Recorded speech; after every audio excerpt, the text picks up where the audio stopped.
नारा लगाया कि हम तो सेवक हैं, 18-18 घंटे काम करते हैं। इन्हीं लोगों के लिए किसी ने शेर कहा है कि जो सच और झूठ में दूरी है वो दूरी समझते हैं। सियासी हाकिमों की हम भी मजबूरी समझते हैं, वो अपना हक समझते हैं निवाला छीन लेने को।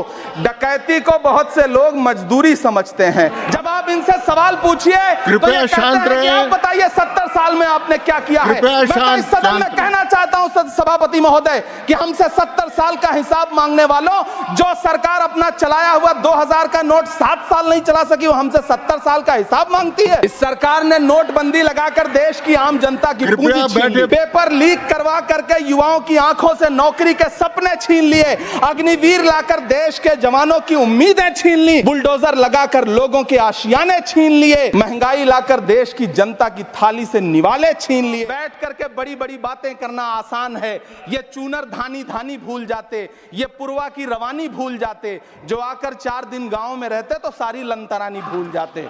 सभापति महोदय, इलेक्टोरल बॉन्ड खरीदने के नाम छुपाने वाली सरकार, इलेक्टोरल बॉन्ड खरीदने वालों के नाम छुपाने वाली सरकार इन दिनों आम के ठेला लगाने वालों के नाम जानना चाहती है।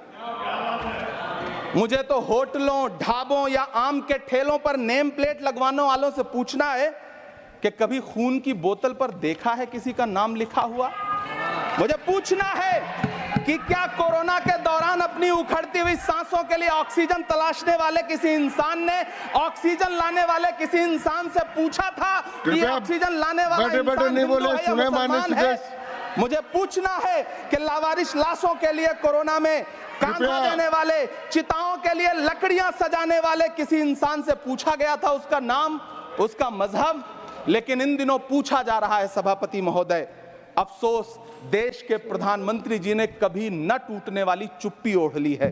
सभापति महोदय, जनता ने 63 सीटें कम क्या कर दी, ये सरकार तो अमृतकाल का नाम लेना ही भूल गई। ये भूल गई है अमृतकाल को, ये भूल गई है मनरेगा को, ये भूल गई है मौलाना आजाद नेशनल फेलोशिप को, ये भूल गई है मणिपुर को, ये भूल गई है महाराष्ट्र को। सभापति महोदय, मुझे वित्त मंत्री जी से पूछना है कि वो जो कुछ साल पहले 100 स्मार्ट सिटी बनाने का ढोल पीटा गया था, सुना है उस ढोल में पानी भर गया है, इसीलिए आपने उसका नाम बदल करके सिटीज ऑफ ग्रोथ हब्स रख दिया है। अच्छा है, नाम बदलने का खेल खेलते रहिए, आपकी कई सरकारें तो इसी वजह से चल रही हैं। इस सरकार को पढ़े लिखे लोगों से दिक्कत है सभापति महोदय, इसीलिए इस सरकार ने यूजीसी का बजट 66% कम कर दिया है। वाह इस सरकार।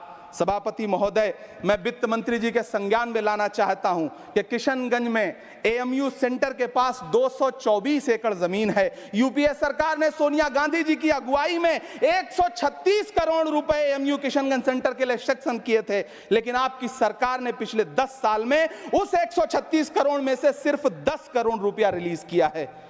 1.5 करोड़ की आबादी वाला सीमांचल बेहतर शिक्षा के लिए उस सेंटर की बाट जोह रहा है। मेरा आपसे सवाल है कि इस सेंटर का बाकी पैसा आप कब रिलीज करेंगे? मुझे उम्मीद है वित्त मंत्री महोदया जवाब जरूर देंगी। सीमांचल उसी बिहार में आता है जिसकी बैसाखी के सहारे आपकी सरकार चल रही है। वहां के लोगों को एम्स की जरूरत है। महानंदा और कोसी से होने वाली बाढ़ की तबाही को रोकने के लिए बांध बनाइए, सीमांचल के साथ सौतेला व्यवहार बंद करिए। इकोनॉमिक कॉरिडोर बनाने से किसी राज्य का विकास नहीं होगा, विकास होगा स्वास्थ्य और शिक्षा के बुनियादी मुद्दों के लिए बजट देने पर। सभापति महोदय, एक तरफ तो इस बजट में पीएम आवास योजना के तहत 3 करोड़ अतिरिक्त मकान देने की घोषणा है और दूसरी तरफ लखनऊ के अकबर नगर में 1280 वो मकान हैं जिन्हें रिवर फ्रंट बनाने के नाम पे बुलडोजर से जमींदोज कर दिया गया।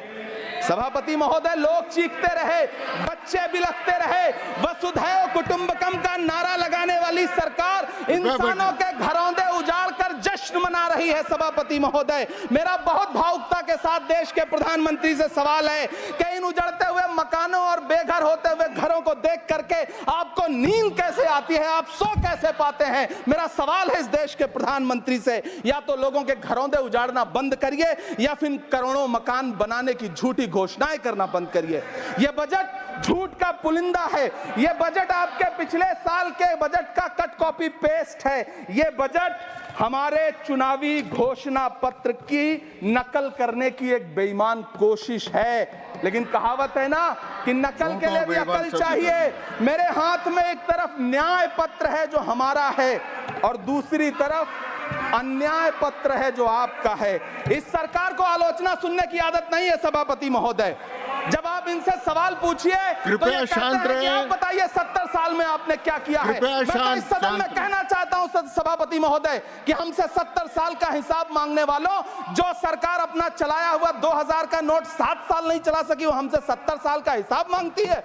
सभापति महोदय, मैं अंत में आपसे यह कहना चाहता हूं, यह बजट बैसाखी पर टिकी हुई सरकार का कुर्सी बचाओ बजट है। इस बजट में राज्यों के साथ, किसानों के साथ, नौजवानों के साथ, महिलाओं के साथ, देश के मिडिल क्लास के साथ अन्याय किया गया है और इस अन्याय का खामियाजा आपको महाराष्ट्र, हरियाणा और झारखंड के चुनाव में भुगतना पड़ेगा। सभापति महोदय, इस सरकार ने नोटबंदी लगाकर देश की आम जनता की पूंजी छीन ली। बैठे नहीं बोले, कृपया टैक्स लगा करके छोटे व्यापारियों के कारोबार छीन लिए, पेपर लीक करवा करके युवाओं की आंखों से नौकरी के सपने छीन लिए, अग्निवीर लाकर देश के जवानों की उम्मीदें छीन ली, बुलडोजर लगाकर लोगों के आशियाने छीन लिए, महंगाई लाकर देश की जनता की थाली से निवाले छीन लिए और नारा लगाया कि हम तो सेवक हैं, 18-18 घंटे काम करते हैं। इन्हीं लोगों के लिए किसी ने शेर कहा है कि जो सच और झूठ में दूरी है वो दूरी समझते हैं, सियासी हाकिमों की हम भी मजबूरी समझते हैं, वो अपना हक समझते हैं निवाला छीन लेने को, डकैती को बहुत से लोग मजदूरी समझते हैं। हमें पता है कि कैसी मजदूरी की जा रही है। सभापति महोदय, मैं यहाँ खड़ा होकर के अंत में आपसे कहना चाहता हूं कि इस बजट में तमाम राज्यों के साथ अन्याय किया गया है, इस बजट में युवाओं के साथ अन्याय किया गया है।